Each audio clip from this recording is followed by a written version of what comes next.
Girassóis, uma história sobre transtorno de déficit de atenção e hiperatividade, o TDAH. Nossa história começa aqui, nessa bela casa do campo, ao lado do nosso protagonista Rogério. Mas, antes disso, muita coisa aconteceu para que a gente chegasse até aqui. Voltamos lá para o início do século XIX, onde o crescimento da educação compulsória, ou seja, a instituição da educação obrigatória, aumentou o número de crianças que não conseguiam se enquadrar nas exigências escolares, gerando a necessidade de novas abordagens pedagógicas e médicas. Em 1902, um médico inglês chamado George Steele, ele descreveu, pela primeira vez, sintomas que hoje são relacionados ao transtorno do déficit de atenção e hiperatividade. E então, lá para meados da década de 1920, nos últimos anos da Primeira Guerra Mundial, a epidemia global da síndrome da encefalite letárgica contribuiu para o desenvolvimento dos estudos e diagnósticos relacionados ao TDAH. Aspectos morais e políticos influenciaram essa evolução, ainda que não tenham sido discutidos abertamente no discurso médico-científico da época. Em 1937, o Sir Charles Bradley estudou o impacto de anfetaminas no comportamento de crianças hiperativas, contribuindo para a descrição da síndrome do impulso hipercinético, onde o foco principal era o movimento excessivo e a incapacidade de inibição de impulsos, por meio do medicamento benzedrina. Em 1944, o metilfenidato foi sintetizado na Suíça e patenteado posteriormente como a famosa Ritalina.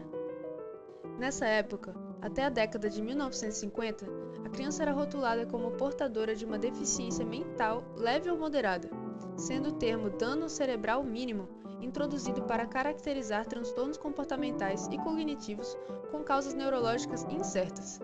Nesse contexto, a partir da publicação do DSM-3, em 1980, definimos o termo TDAH, só que de forma mais abrangente, incorporando uma visão neurofisiológica sem exigir uma lesão cerebral visível.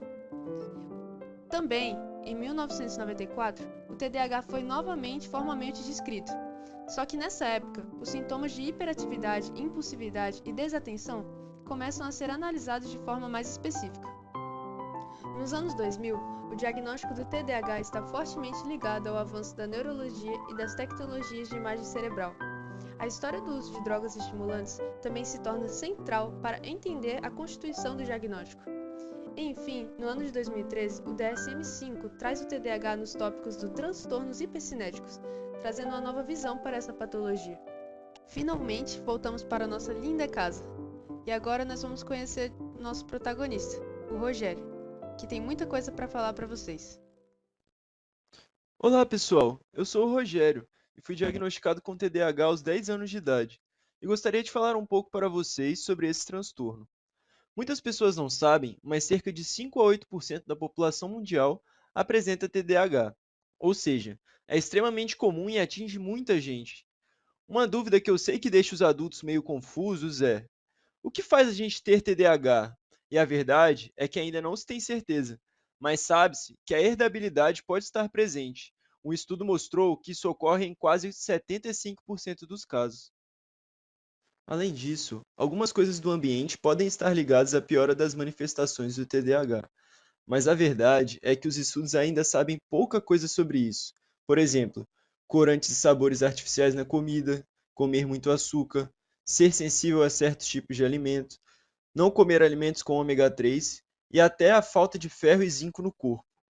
Falando sobre as manifestações do TDAH, elas geralmente aparecem cedo, dos 4 até antes dos 12 anos, mas a fase mais comum para o diagnóstico é entre os 8 e 10 anos. Curiosamente, quem tem um tipo predominantemente desatento acaba sendo diagnosticado só depois da adolescência. Os principais sintomas: desatenção, impulsividade e hiperatividade. A desatenção surge quando a criança precisa manter o foco em algo que exige uma atenção contínua, como lições ou atividades visuais. Já a impulsividade é agir no calor do momento, sem pensar. Imagine atravessar a rua, sem nem olhar. E a hiperatividade?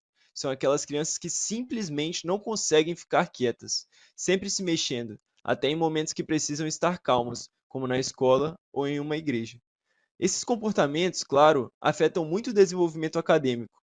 Crianças com déficit de atenção, predominantemente, tendem a desistir rápido de tarefas que exigem esforço contínuo, enquanto a falta de foco e a impulsividade fazem com que elas percam detalhes importantes e respondam antes de entender a pergunta por completo. Também é importante notar que cerca de 20 a 60% das crianças com TDAH também têm déficit de aprendizagem, e essa é, sem dúvida, uma das principais queixas dos pais quando vão a uma consulta. Não para por aí. A história da criança com TDAH costuma revelar mais que problemas escolares. Elas podem mostrar baixa tolerância à frustração, serem mais teimosas, agressivas, ter dificuldades em fazer amigos, problemas de sono e até sinais de ansiedade ou depressão. Por hoje é só, pessoal. É só isso que eu queria conversar com vocês. Fiquem no vídeo e acompanhem o quiz.